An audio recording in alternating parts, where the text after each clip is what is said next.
முளை கட்டின ராகியும் கொக்கோ பவுடரும் வச்சு ராகி சாக்கோ மால்ட் எப்படி செய்யறதுன்னு சொல்லித்தரேன். வீடியோ சேவ் பண்ணி வச்சுக்கோங்க. இதை மட்டும் உங்க குழந்தைக்கு கொடுத்தீங்கன்னா இன்னும் வேணும்னு கேட்டு வாங்கி குடிப்பாங்க. பண்ணலாமா? ராகியை நல்லா கழுவி எடுத்துக்கோங்க.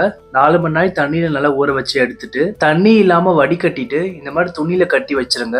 2-3 நாள்ல முளைச்சு வந்துடும். இப்போ இதை வெயில் நல்லா காய வச்சு அரைச்சி பவுடரா எடுத்து வச்சுக்கோங்க.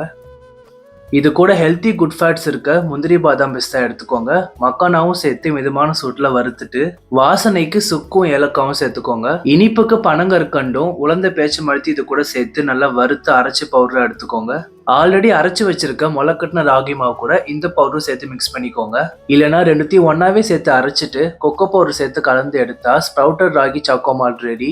இதை சூடான பாலில் 2 டேபிள் ஸ்பூன் சேர்த்து கலந்து குடிச்சாலும் சூப்பரா இருக்கும். நெய் போட்டு பிசைஞ்சு லட்டா சாப்பிட்டாலும் சூப்பரா இருக்கும். கண்டிப்பா ட்ரை பண்ணுங்க. இவ்வளவு பெரிய ப்ராசஸ் பண்ண உங்களுக்கு டைம் இல்லைன்னா ஃபிட் அண்ட் ஃபுட் தமிழ் நமக்காக பாரம்பரிய முறையில ஹைஜீனிக்கா அதை பண்ணி கொடுக்குறாங்க. ஸ்கிரீன்ல தெரியுற அவங்க வாட்ஸ்அப் அண்ட் வெப்சைட் நம்பர்ல ஆர்டர் பண்ணி வாங்கிக்கோங்க. கண்டிப்பா ஒரு வர்த்தான பையிங் தான். செம்ம டேஸ்டா இருந்துச்சு. ட்ரை பண்ணி பாருங்க.